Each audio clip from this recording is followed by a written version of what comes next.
Today we have Ballechin 10-year. This is the peated version of Edradour. And today on the channel we're going to be tasting it, we're going to review it, and we're going to find out if it's any good. My whiskey journey has taken me to Scotland and back. I've explored whiskey education, tastings, and distilleries from Islay to Speyside. And now my journey continues here, with you, on Whiskey Whereabouts. So we have a 10-year whiskey labeled on the bottle as heavily peated. They tell us it's a 50 ppm parts per million for the peat content on this whiskey. And it's a whiskey that ticks all the boxes. 46%, no chill filtered, no color added. It's primarily a bourbon matured whiskey.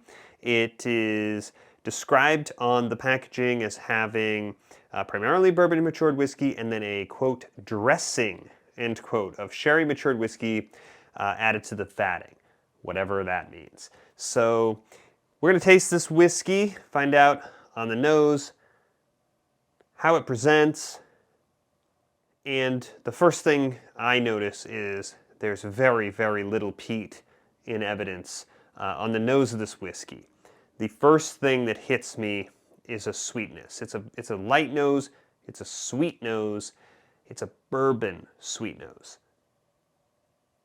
Honey, vanilla, really not a lot of those sherry sweet elements. I can get a little bit of that cloud of peat, smoke maybe. This is a Highland whiskey. This is not an Islay whiskey, what we think of those big peated whiskeys. The peat's different. And there is some citrus, some lemon, and if I really push for it, maybe some green apple. That's sort of on one side, and underneath all of this is a note that really is out of balance, I think, with the rest of this nose. It's a sour note. It's sour, not like sour fruit, and not like meant to offset some of the sweetness. Sour like off. Sour like organic, like something's old in the refrigerator sour. Now let's try the palate. So on that palate, you have some of the peat now. It's an actual sort of presence. There's a little ashy, a little bit of smoke kind of on the sinus. And there is some sweetness, that honey sweet again. It's not a really big mouthfeel. There is sort of a bitter wood tannic, kind of like dry wood chip, but generally there's not that much going on here on the palate. Let's go to the finish. So the most peat by far. Each step we've gotten a little bit peatier, and we've got a legit smoke sort of peat presence here on that finish. That honey sweet, but now there is some of that sherry sweet for the first time, genuinely. There's some of that brown sugar, some of that sherry sweet elements. But it's really drowned out and washed away with that sour note is really, really hanging over everything real prominently.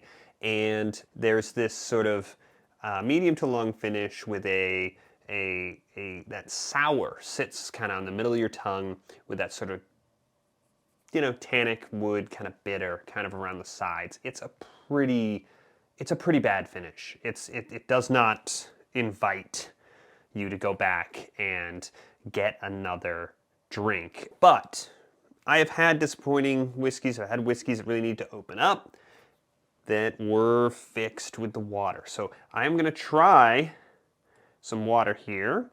And it's not a huge pour here, what's left, but I'm going to hit it with 3 really good drops to give it a chance here. And normally, you want to let it sit.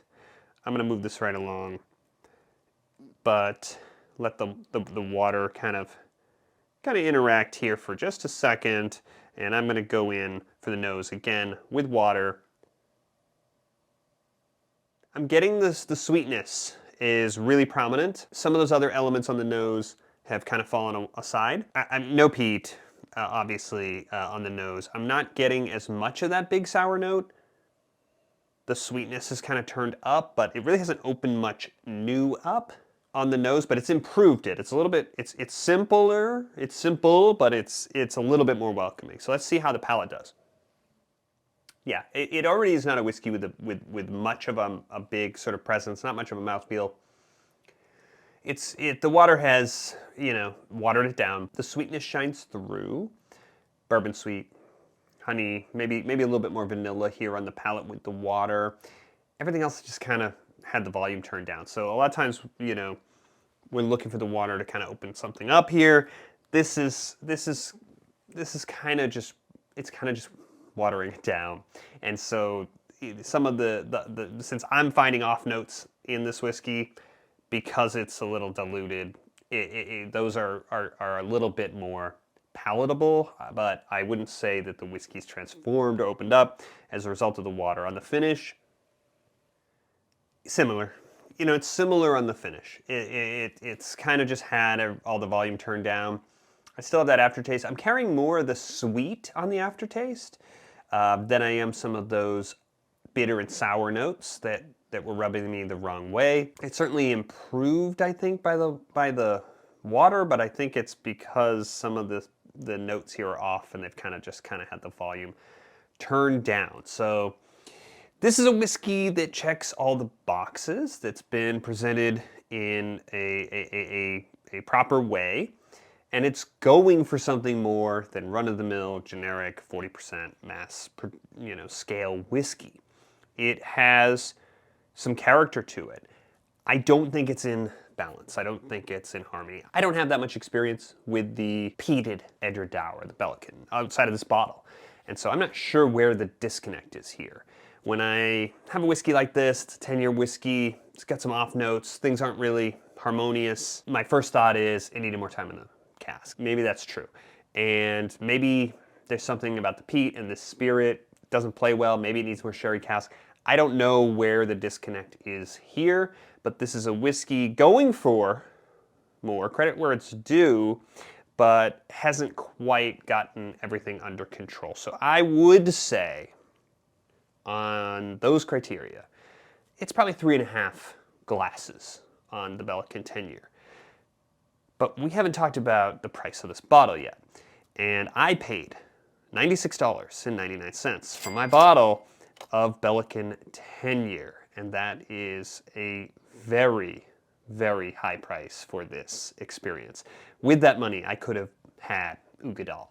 I could have bought Port Charlotte, Isle of Barley, and gotten change back.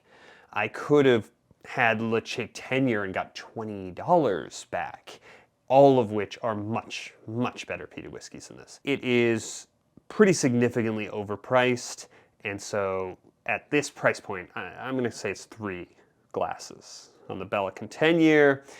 And again, if you've got some experience with some of the other Ballekhins, the Edradours, you got some ideas about, at least from my perspective, what went wrong here, let us know in the comments. I know this bottle has defenders. In the meantime, if you've enjoyed this video, if you found it useful to you, I'd love it if you subscribed with this button. It's going to pop up over here, and we are still working towards our 500 subscriber milestone, so I'd love it if you subscribe so we can get there, at which time I'm going to do a tasting of a pretty special, unique distillery exclusive bottling. I hope to see you there.